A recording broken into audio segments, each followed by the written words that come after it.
I look down on all the people looking up at the big sky. Everybody's pushing one another around.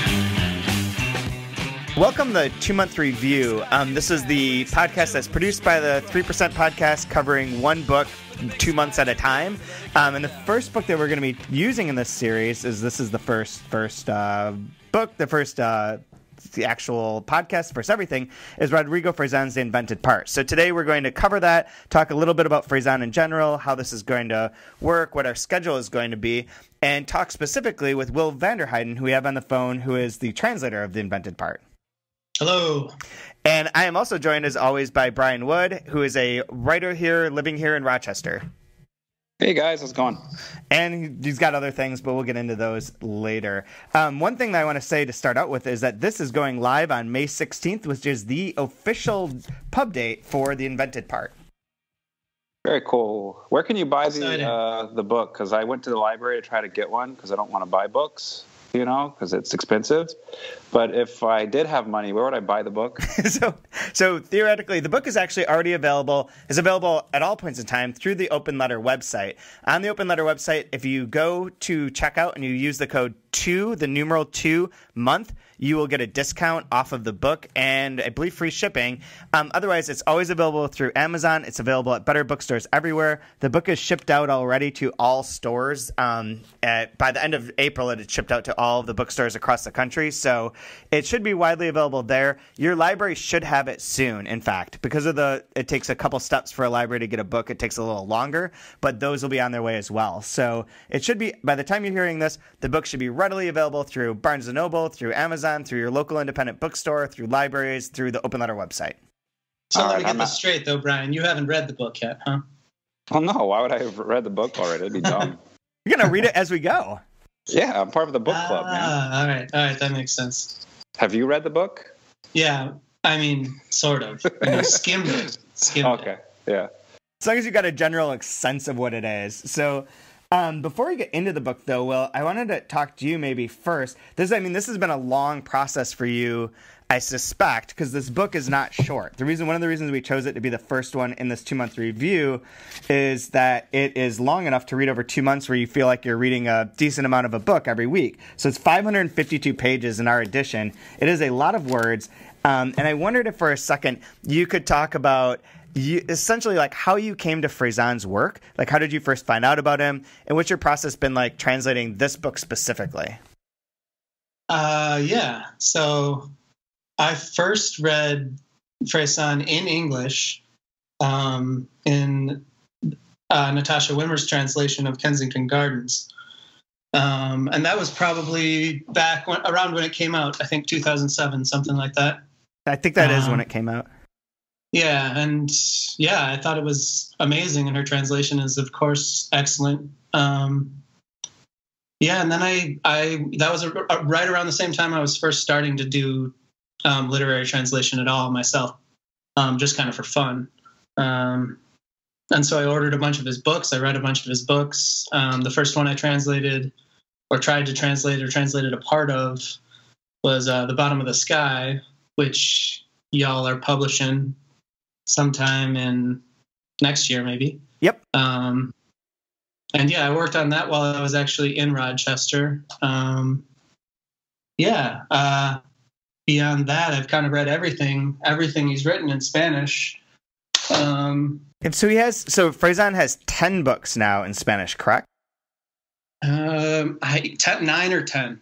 With the new one. I think the 10th one is the new one. 3, 4, 5, 6. So I have Historia Argentina, Vidas de Santos, Trabajos Manuales, Esperanto, La Velocidad de las Cosas, Mantra, which we will be doing as well, Kensington Gardens, The Bottom of the Sky, which we'll be publishing, The Invented Part, and then The Dreamed Part. Yeah. Is that 10? I don't know. I lost count. I lost count. It's no, 9 it is 10. 10. It's 10. It's 10. It's 10. Okay. And, go ahead. What I was going to say too is like it's worth noting. So how many years? So you worked on Bottom of the Sky while you were a student here at the University of Rochester, where you got your master's in literary translation, and then we'll tell this story here. So I had met Fresán back when he first came out with Kensington Gardens as well at the Penn World Voices Festival, which would have been one of the first Penn World Voices festivals of this new way that they do it, because it existed many, many years ago and went dormant and then came back. And he was one of the people to show up at that. And that's the festival where Jonathan Lethem interviewed him, where some of the quotes that Lethem said about Fresán's work comes from. And I met him at a party, I believe, there. I might be inventing this in my mind, but that's good enough. It sort of fits with the tone of this book. That's in keeping with what we're doing here. Absolutely. I met him at a party in which I met him and gave Margaret Atwood a glass of wine at the same time. And he had just had Kensington Gardens come out, which it was from FSG. And was a very interesting book, was well-received, well-reviewed. And I sort of knew him at that time because this is the way that FSG was pitching him as like one of Bolaño's friends, of Roberto Bolaño's friends, and that he was sort of the next Bolaño. Yeah. They really went for that. And I'm not sure that was something I wouldn't want to speak for him, but I don't think that he was a big fan of that approach, because it kind of distracted from his own work and sort of made him into one of many who was, just linking themselves to Bolaño, to try to get on that wave. Totally agree. I think, and we can talk about that as we go today and throughout the book, of like how close it actually is, or like if there's any reference to Bolaño or anything like that, or who his influences are. But so afterwards, when you came to the university, it was many years later, and you brought up Fresán as a possible author for Open Letter to publish, and my thought was, well, he's got a huge author, or he's got a huge agent, he's got a huge publisher. His books are never going to be available to us. Like, it would be great to be able to publish him, but he's out of our price range or influence. And then little time went on, and then as it ended up, we talked to the agent, and everything worked out, and we were able to get the rights to, at that time, 3 of his books. Mantra, which is huge and epic, and is about Mexico City essentially, and is the one that we might in the end up publishing last, because it is. Yeah, that one's going to be crazy, because it's structured as an encyclopedia, or the middle section is structured as an encyclopedia. Right. So that's complicated to translate for a lot of reasons. So it's all alphabetically ordered, correct? Right. Exactly. So yeah. But yeah, no, that's a great book, and it's really about Mexican identity kind of stuff, and it's hilarious. And then there's Bottom of the Sky, which is more of like an homage to like Vonnegut and Philip K. Dick, and is shorter than some of these other books and much more based in science fiction. Yeah, kind of an alternate history of science fiction, maybe. That's a good way to pitch it. Yeah, and yeah, it's a fascinating book. It's one of my favorite of his books. It's shorter. I think interestingly enough, it's the only one of his books that he hasn't changed and added to and edited in subsequent editions. And he wrote it while he was in the U.S., and it's very much set in the U.S. and in some ways related to 9/11 and the war in Iraq. It's fascinating. Absolutely is. That is something I want to get to too. Is that he doesn't necessarily write. We have this idea that people who are writing from a certain country will write about that country. So there's a lot of times people talk about like, oh, I want to read a book from a Romanian author to learn about Romania. And Fresán totally upends that by being an Argentine author living in Barcelona who's writing about America, or in Kensington Gardens about England, and J.M. Barrie, the Peter Pan writer, and in The Invented Part, writing a lot about Fitzgerald, and like he's sort of all over the place in terms of location. Which is and that's something that I get into in an interview that I've done with him a bit. And he sort of describes it as something that's definitely an aspect of being an Argentine writer. Tracing back to Borges, who was himself obsessed with Anglophone literature, and sort of like looking outward, and like having a right to do that, because Argentina is sort of his response to my question about this is much more interesting than my description of it. But like, being able to incorporate all of Western culture, because Argentina has sort of had influences from everywhere, and that's their right too. Worth noting here too that interview will be on the 3% website under this 2-month review tag. So once it's all ready, it'll be there, and everyone who's listening to this can access and read that. And then the Invented Part being the third one that we signed on initially, which I don't think at the time I knew was part of a projected trilogy. He didn't know either. Nobody knew. Okay. when that book came out, it was going to be the end of that book, and he was going to move on to something he hoped would be shorter. But he had a hard time letting go of it, and I guess, yeah, again, more about that will be in the interview. But it kept going and kept growing. So this sounds like the Marvel franchise. He's doing like a literary universe or something. Yeah, I mean his book. Yeah, I mean that's funny, but it's also sort of true across his whole body of work. It's kind of all connected and self-referential. But going back to the beginning, I had a quick question. Like, what attracted you so much to his writing? Is it the style, the subject? What made you kind of just want to go deep into his work? It was sort of like nothing else I had read, but at the same time, full of references to writers that I loved, and also like seemed to be part of a more, I don't know, I want to say more global postmodern tradition. I love reading Pynchon and writers like that, and he's hard to compare to Pynchon, except that they're both like encyclopedic in the scope of their works, but maximalist and sort of in their style in terms of cramming everything in. But that sort of writing, the big sort of the book, big postmodern books were something I was way into at the time, and he seemed to be doing that. And coming from Argentina, and I was reading lots of Latin American literature at the time, so it sort of just fit that way. I think he does have the Pynchon thing too, in the sense, this will come up a lot in the future weeks, but in the way that he plays with the idea of media and how you approach a scene. So like Pynchon does a lot of shifting of point of view and coming at it in a way that it's always literary, but it's described as if it's being part of a movie or part of a song or part of a commercial or things that are like other types of form, using that as sort of the template for describing a scene. And I think Fresán does that too. So I think I see some more connections to Pynchon beyond even the maximalist part of it. Yeah, if you get into specifics, I think there are. I've never actually asked him about, Pynchon isn't a big reference point for him, like a lot of other writers are. Even other American maximalist writers like Barth or something like that. David Foster Wallace. David Foster Wallace, definitely. Yeah. So they all like to kill forests with these giant freaking books, basically. Yeah. And they hate technology. No, I'm just kidding. Yeah. That's very true, though. Because Rodrigo does not he hates ebook. Yeah. Well, I mean, the narrator of The Invented Part is not him exactly, it's an exaggerated version of his views, and I think he really enjoys getting to say all the things he doesn't get to say in everyday life. But he uses technology. He's got an iPhone. Yeah, so, he emails. He's very good at email. Yeah, he's on top of it. He's not quite as anti-technology as the narrator of The Invented Part. Very good at email. I put that on my resume.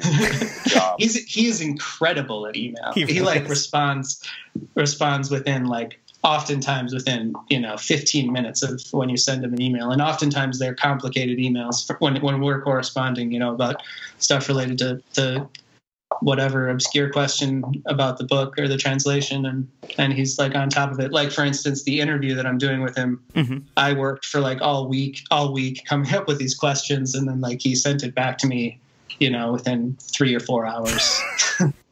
And the scope of the responses is massive. It's just and I'm working on translating it right now. It's crazy. He's on a different level in the way his mind works, I think. So I have 2 questions for you that are not necessarily related, but that reminded me of it. One is, why don't you summarize what this book is for anyone who's listening and has not encountered it yet, or how you pitched it to anyone? And then secondly, how many pages of this did he add in the process of it being translated? Okay. Yeah. First question first. He added about 60 pages. Wow. And they're also in the second edition of the Spanish version. They're included there too. So yeah, the book. it's a big, massive, as we're sort of talking about, huge scope, 3-part, actually 7-part. The middle part is divided into 5 parts. They're all novel or novella length parts. And really it's about each part sort of approaches from a different way the method or process of writing a book for this writer that is him but isn't him.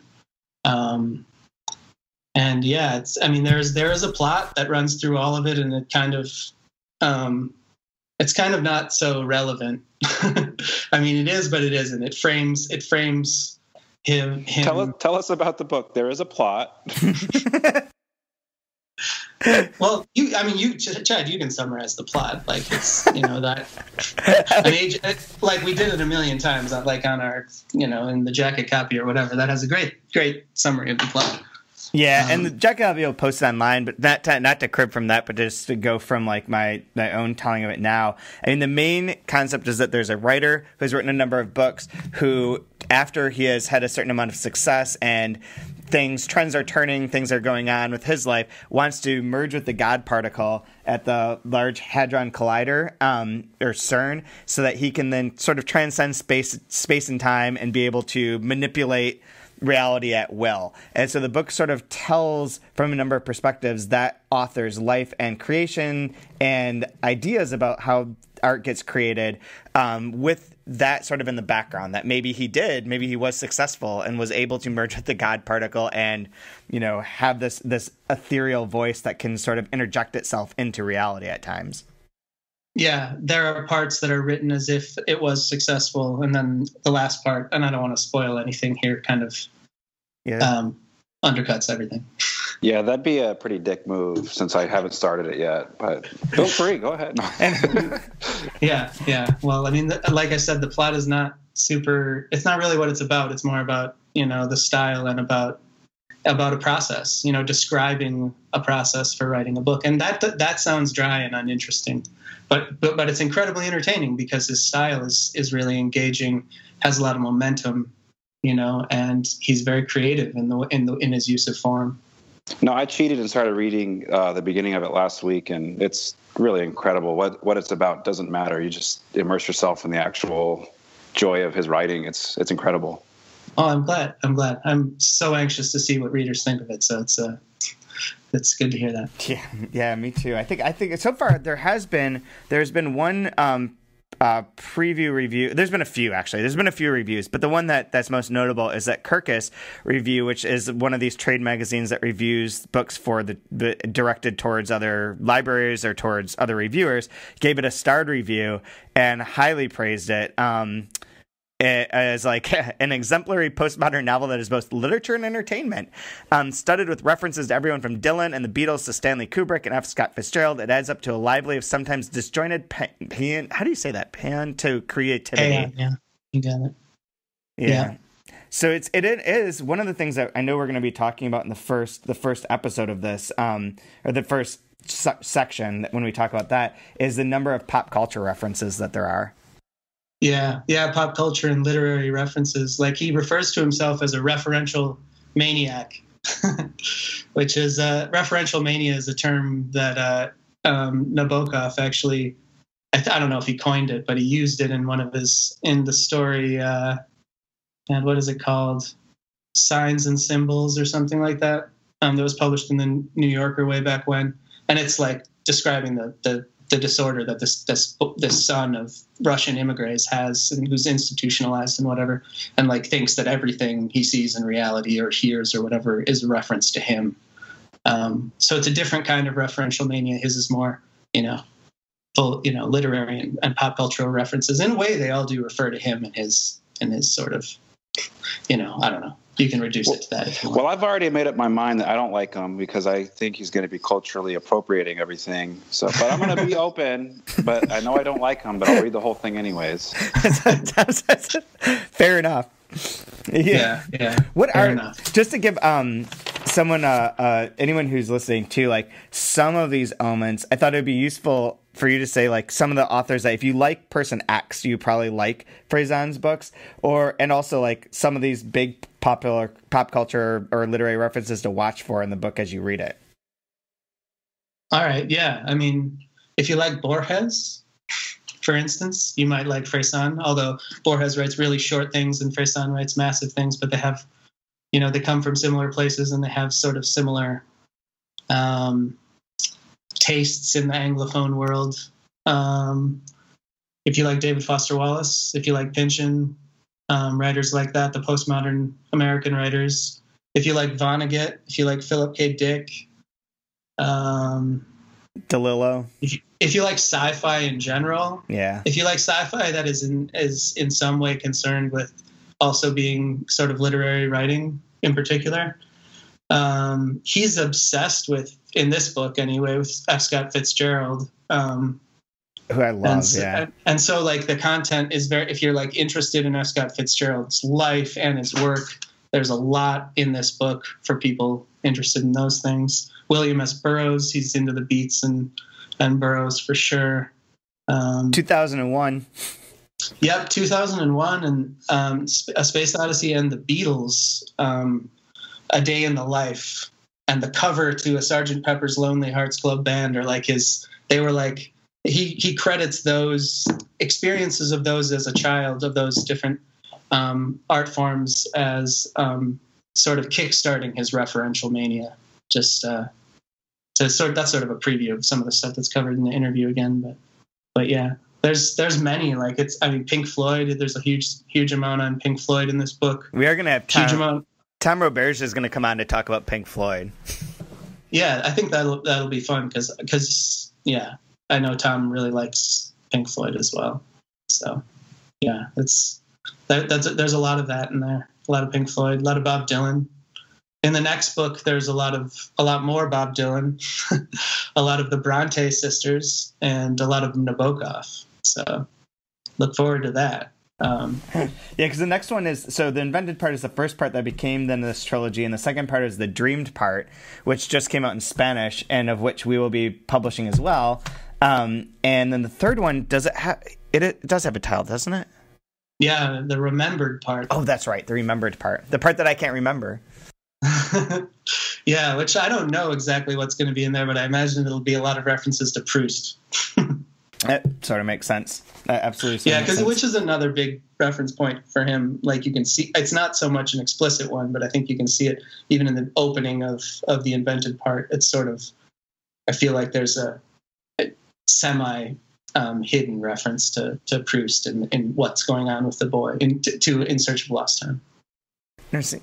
One of the things I've noticed, and I've read now I've read this before last year when we were proofing it, essentially, the Kensington Gardens and The Bottom of the Sky, which will be coming out next year. And one thing that I've noticed is a sort of I don't find his books difficult to read, but if someone does encounter these and is like, these are crazy, they don't follow the normal, like, beginning, middle, end, singular plot about a family history with the crescendo climax sort of in the middle, I could understand that. And I think a key to reading him in a way is that a lot of the plot or a lot of the idea behind the book comes in this sort of frame that you sort of pick apart or come to understand by the end. So like in Kensington Gardens, for instance, the whole setup of that book is that there's a guy who's sort of a literary descendant of J.M. Barrie and has created his own version of like a Harry Potter / Peter Pan, and is holding a kid hostage who's playing the role of that character in a movie and is telling him all this historical and other information. But like the whole plot is that frame is coming to understand what that setting is. And I think as a way to approach this book, that sort of that's sort of maybe a clue or a guideline to like how to adjust to like all these varying components inside of it. Yeah, I think that's a smart way of looking at it. It definitely, there's a circularity, and I mean most of his novels are structured in this 3-part way, and even in this book he sort of circles back on the beginning, even rewriting some of the beginning in the last part. And yeah, definitely things are made somewhat clear, but nothing's really explained. I mean, at the same time, everything's kind of explained in this book. Like this book tells you exactly what it is. From like, he's the most like hyper self-conscious writer that I know, and and the postmodern, writers, especially like David Foster Wallace, are very much known for that. Like you see it like in the opening page of this book, he's referring to his own orthography in the first paragraph. He's talking about his own use of parentheses and like, getting ahead of anybody who's going to judge or criticize him for that. So he's like, yeah, it's super, super self-conscious. Yeah, I don't know. That didn't really expand on what you said, but it's something that's part of the book too. I don't want to interrupt if you have a question, Brian, but I do have one other one for you, Will, is that there's a lot of like histories in this book. So a lot of, like you mentioned, Fitzgerald, the Kinks, Pink Floyd, 2001, Burroughs, and it tells a lot of these stories of these people, so giving anyone who's about to read it and embark on this journey with us a little bit of a heads up that you're going to learn a lot about these different people and different pieces of art and how they came to be. As a translator, were you at all challenged by wondering if you were, that you were getting the facts right? Did you have any kind of concern that like you're translating what he wrote there, or that you should research and make sure this is the story of how William Burroughs did X, or this is what this is about? Or did you just translate as was and not question that and wonder if there is any like slippages of Fresán or the narrator in this book sort of inventing something for history and not being 100% accurate?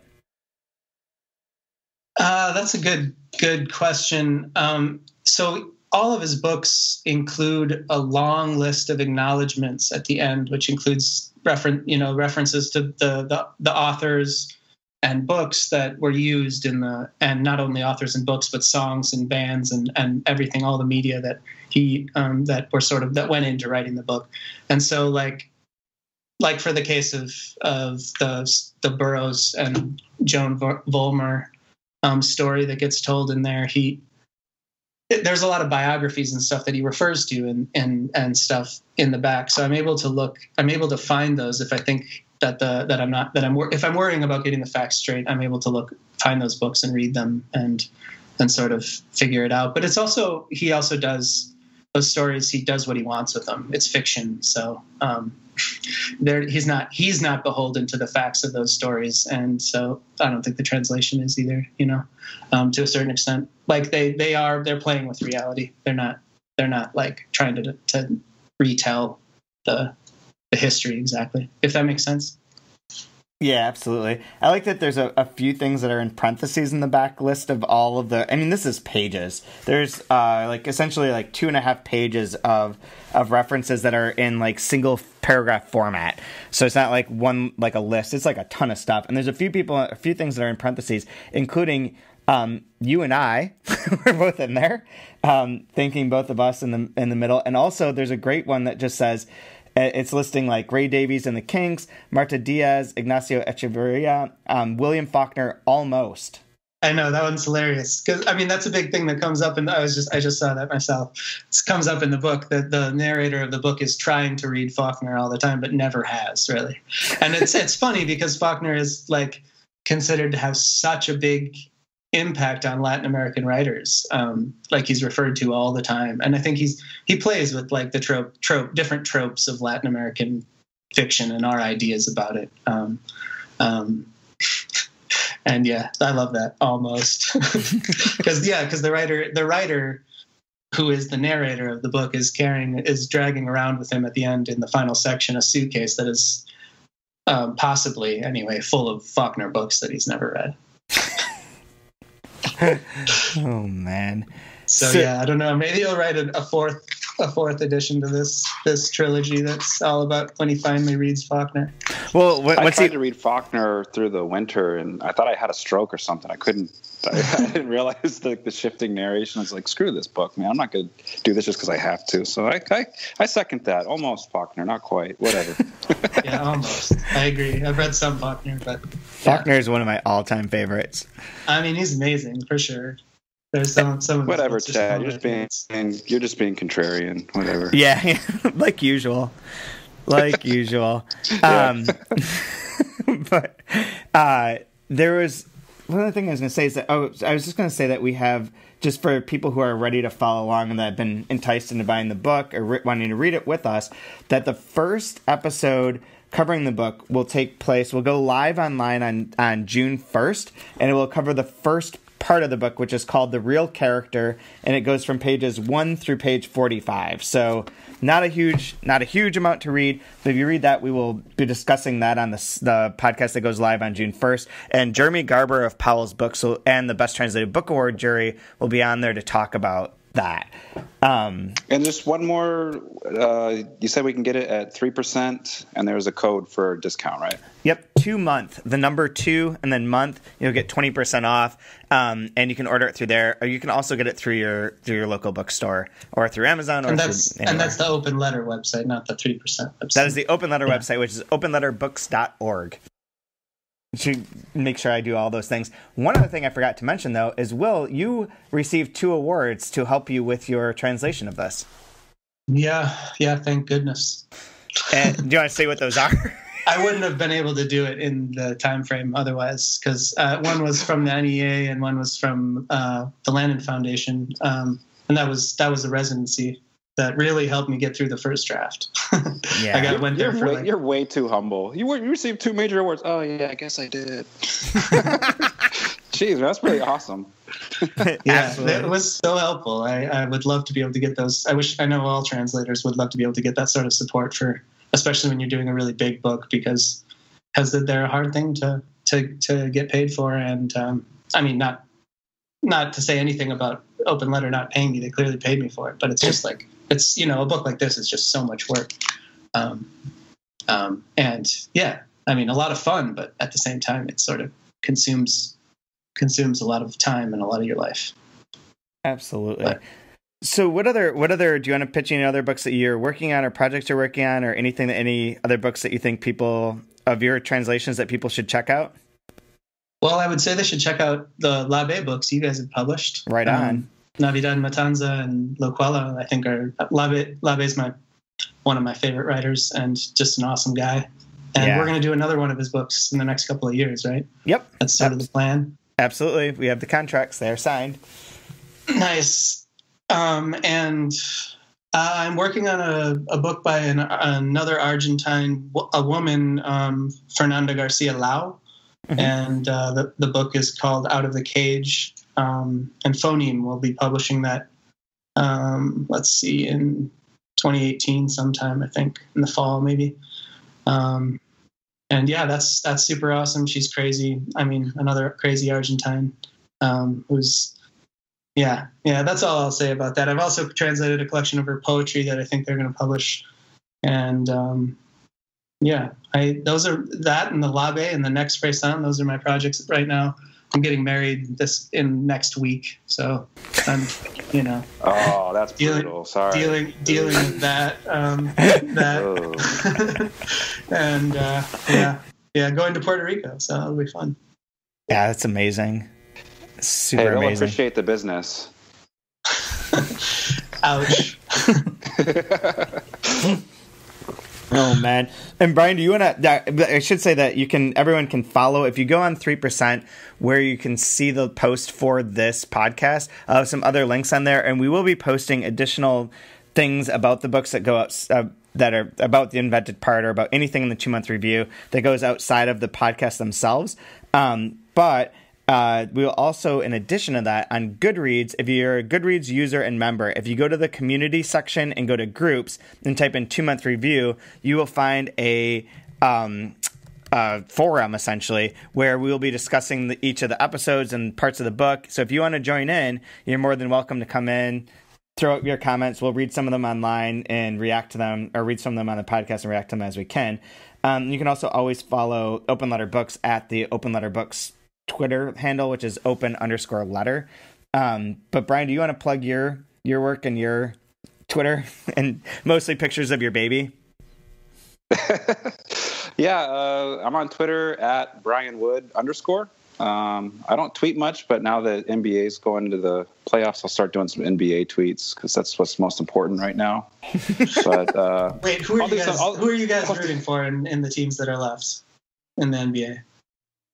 Okay. Oh, I've been a Warriors fan since like 1986. So unfortunately, I'm part of that bandwagon group now. So I mean, they're a fun team to watch. Oh yeah, you get it's like watching WWE. You get people getting hit in the balls, and they're squabbling. So yeah, can't wait. Yeah. No, so at Brian Wood _ I'll do some more literary stuff if you're interested in that. And but no, in all seriousness, congratulations, Will. That's really awesome. You're one of the nicest guys, most humble guys, and can't wait to read your translated work. Well, thanks, man. I hope you enjoy it. It'll be fun for you, I think. Absolutely. So we'll be back in like 2 weeks with the first part, the real character, which is pages 1 through 45 of Fresán's The Invented Part. So for now, I don't have anything else to add. Peace. Everybody have a good time, and congratulations, Will. Have fun in Puerto Rico, buddy. Yeah. All right. Thanks, Brian. Thanks, Chad. Congrats.